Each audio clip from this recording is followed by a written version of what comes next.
من كام فيديو كده وريتكم ازاي قدرت ادخل شات جي بي تي بالانتجريشن بتاعه جوه هوم اسيستنت واستخدمه ككونفرسيشن ايجنت في الاسيست فيتشر اللي جوه هوم اسيستنت، وقلت لكم ساعتها فلاش باك.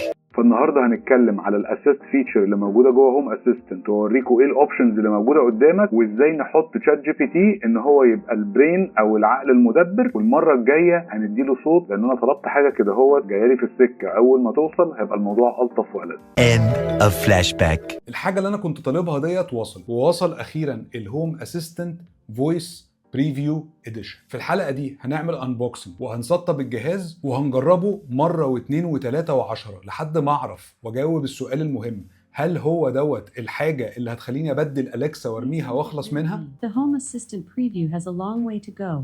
متشكرين يا اختي على رايك. حسبي الله ونعم الوكيل فيك. انا بسببك اتأذيت جامد. انا بروح لدكتور نفساني في رود الفرج. نفسي ارميها واشردها، بس هنشوف، مش عايز استعجل. خلينا نخش في الفيديو ونشوف اذا كان فعلا هخلص منها ولا لا.